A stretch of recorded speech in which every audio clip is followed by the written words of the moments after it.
Preview.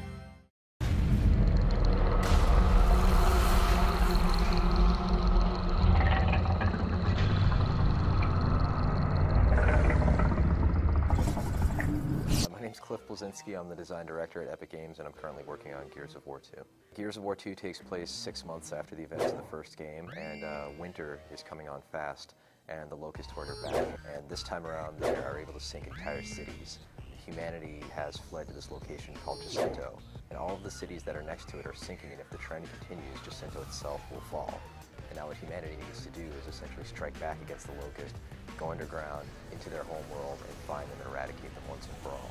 So it's a very, very dark story, but it's also very personal, because it's also about Dominic Santiago and his search for his wife. He's getting very, very frustrated with his search for her. Delta Squad, of course, is back. We have Marcus, Dom, Cole, and Baird.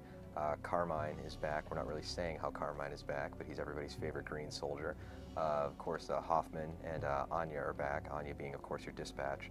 But we also have Chairman Prescott, who's the main leader behind the Coalition of Ordered Governments. And we also have Dizzy, who's the driver of the truck, cowboy hat and all. He's got a lot of character. And then Ty Caliso, who is essentially kind of a Pacific Islander type spiritual warrior who is incredibly tough. And he's a very deep, kind of interesting and unique soldier.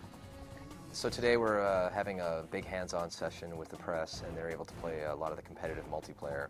So they're playing Wingman, which is essentially 5 teams of 2 players. It's almost kind of like a free-for-all in the Gears universe meets cooperative, also with the last man standing twist. We also have Submission, which was formerly codenamed Meat Flag, in which players have to take a stranded, knock them down, and take them to a predetermined location on the map in order to win. And then we have Guardian, which is essentially Assassination 2.0, in which each team has a leader, and that leader basically provides respawns for the team that he defends, and once the leader's gone, no more reinforcements. Those are the modes we're showing off, and the journalists really seem to be enjoying curb stomping and taking each other out. So the first and most important tweak that we've implemented in the multiplayer is this idea of stopping power, whereas players get shot with bullets and they will physically slow down now. And this is going to greatly reduce the amount of players doing the magical shotgun roll and jib enemies online that has become ever so popular in the first Gears.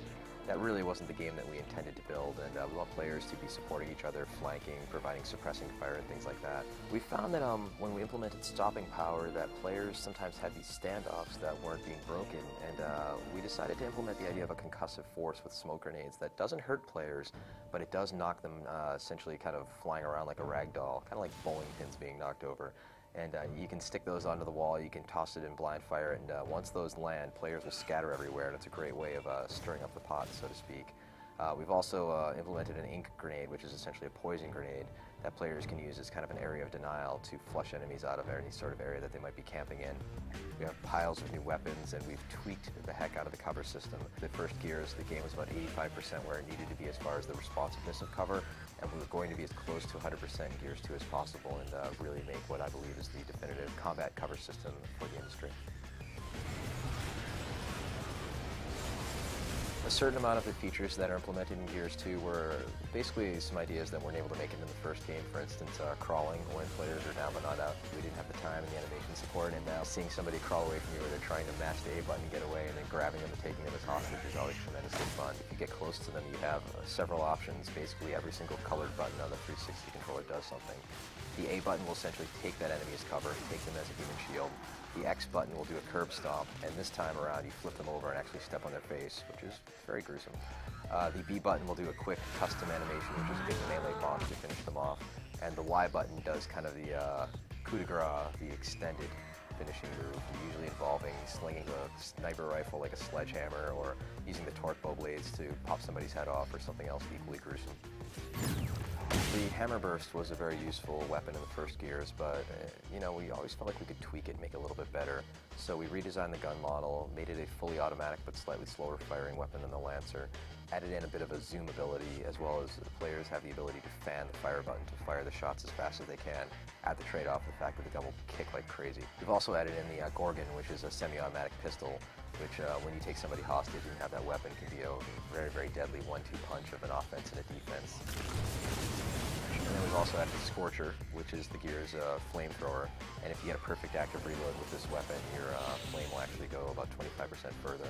And we have a couple other tricks up our sleeve. For example, you can do an active reload with the Centaur tank, which will cause your explosive tank shells to fire out faster, which really lays waste to a lot of Locust crowds. When we were basically planning and implementing the Gears multiplayer maps, we always wanted to kind of build everything around a hook. And it's either a unique location or it's a kind of level gimmick or an environmental hazard.